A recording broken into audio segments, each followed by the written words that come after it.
ನಮಸ್ಕಾರ. ಇಂದು ನಾವು ಸಾಮಾನ್ಯವಾಗಿ ಜನರಲ್ಲಿ ಕಾಣುವ ಸೂಪರ್ಫಿಷಿಯಲ್ ಫಂಗಲ್ ಇನ್ಫೆಕ್ಷನ್ ಎಂಬ ಚರ್ಮ ರೋಗದ ಬಗ್ಗೆ ತಿಳಿದುಕೊಳ್ಳೋಣ. ಏನಪ್ಪ ಇದು ಸೂಪರ್ಫಿಷಿಯಲ್ ಫಂಗಲ್ ಇನ್ಫೆಕ್ಷನ್? ಇದು ನಮ್ಮ ಚರ್ಮ, ಕೂದಲು ಮತ್ತು ಉಗುರುಗಳಿಗೆ ತಾಕುವ ಒಂದು ಇನ್ಫೆಕ್ಷನ್. ಇದು ಡರ್ಮೆಟೋಫೈಟ್ಸ್ ಎಂಬ ಶಿಲೀಂಧ್ರಗಳಿಂದ ಉಂಟಾಗ್ತದೆ.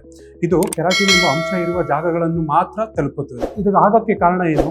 ಒಬ್ಬರಿಂದ ಒಬ್ಬರಿಗೆ ಹರಡಬಹುದು, ಅಥವಾ ಜಾಸ್ತಿ ಬೆವರೋದ್ರಿಂದ ಹರಡಬಹುದು, ಅಥವಾ ಮನೆಯಲ್ಲಿ ಸಾಕು ಪ್ರಾಣಿಗಳಿದ್ರೆ ಅವರಿಂದನೂ ಬರೋ ಸಾಧ್ಯತೆಗಳಿರ್ತವೆ. ಯಾರಿಗೆ ಇದು ಇನ್ಫೆಕ್ಷನ್ ಆಗುವ ರಿಸ್ಕ್ ಜಾಸ್ತಿ ಇರುತ್ತೆ ಅಂದ್ರೆ ತುಂಬಾ ಬೆವರುವುದು, ಬಿಗಿ ಬಟ್ಟೆ ಹಾಕೊಳ್ಳೋದು, ಅಥವಾ ಈಗ ಶುಗರ್ ಕಾಯಿಲೆ ಇರೋರು ಅಥವಾ ರೋಗ ನಿರೋಧಕ ಶಕ್ತಿ ಕಡಿಮೆ ಇರೋರು, ಇಂಥವರಿಗೆ ಈ ಇನ್ಫೆಕ್ಷನ್ ಬರುವ ಸಾಧ್ಯತೆಗಳು ಜಾಸ್ತಿ ಇರ್ತದೆ. ಕೆಂಪು ವೃತ್ತಾಕಾರದ ಮಚ್ಚೆಗಳಿರ್ತವೆ, ಎಡ್ಜ್ ಅಲ್ಲಿ ಜಾಸ್ತಿ ಆಕ್ಟಿವ್ ಇರುತ್ತದೆ, ಅಲ್ಲಿ ಚರ್ಮ ಸುಲಿಯುವಿಕೆ ಜಾಸ್ತಿ ಇರುತ್ತದೆ ಮತ್ತು ತೀವ್ರವಾದ ಕಡಿತವಿರುತ್ತದೆ. ಎಲ್ಲೆಲ್ಲಿ ತೊಡೆ ಸಂಧಿ ಅಥವಾ ಕಂಕಳಿನ ಭಾಗ ಅಥವಾ ಮುಖದ ಮೇಲೆ ಅಥವಾ ಮೈ ಮೇಲೆ, ಇಂಥ ಜಾಗಗಳಲ್ಲಿ ಎಲ್ಲಿ ಬೆವರು ಜಾಸ್ತಿ ಇರುತ್ತೋ ಅಂತ ಜಾಗದಲ್ಲಿ ಈ ಇನ್ಫೆಕ್ಷನ್ ಆಗುವ ಸಾಧ್ಯತೆ ತುಂಬಾ ಹೆಚ್ಚು. ಇದನ್ನ ಹೇಗೆ ಹೋಗಲಾಡಿಸಬಹುದು? ನೀಟ್ನೆಸ್ ಕಾಪಾಡ್ಕೊಳ್ಳೋದು, ಮತ್ತೆ ಲೂಸ್ ಕಾಟನ್ ಕ್ಲೋತ್ಸ್ ಹಾಕೊಳ್ಳೋದು, ಮತ್ತೆ ಪ್ರತಿನಿತ್ಯ ಸ್ನಾನ ಮಾಡುವುದು, ಹಾಗೂ ತಕ್ಷಣ ಇನ್ಫೆಕ್ಷನ್ ಕಂಡು ಬಂದಲ್ಲಿ ಚರ್ಮರೋಗ ತಜ್ಞರನ್ನು ಸಂಪರ್ಕಿಸಿ ಉತ್ತಮವಾದ ಚಿಕಿತ್ಸೆ ಪಡೆಯುವುದು.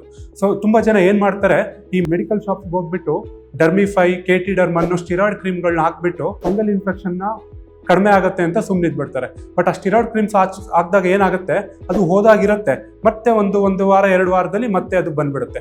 ಹಾಗಾಗಿ ಈ ಫಂಗಲ್ ಇನ್ಫೆಕ್ಷನ್ ಕಂಡು ಕೂಡಲೇ ಚರ್ಮರೋಗ ತಜ್ಞರನ್ನು ಸಂಪರ್ಕಿಸಿ ಅವ್ರ ಹತ್ರ ಟ್ರೀಟ್ಮೆಂಟ್ ತಗೊಳ್ಳೋದ್ರಿಂದ ಪೂರ್ಣ ಗುಣವಾಗ್ತದೆ.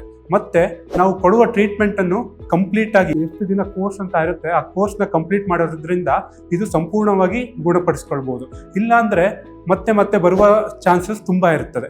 ಹಾಗಾಗಿ ನಿಮಗೆ ಈ ಸೂಪರ್ಫಿಷಿಯಲ್ ಫಂಗಲ್ ಇನ್ಫೆಕ್ಷನ್ ಕಂಡ ಕೂಡಲೇ ಚರ್ಮರೋಗ ತಜ್ಞರನ್ನು ಸಂಪರ್ಕಿಸಿ ಚಿಕಿತ್ಸೆ ಪಡೆದುಕೊಳ್ಬೇಕಾಗಿ ಕೇಳ್ಕೊತೀನಿ.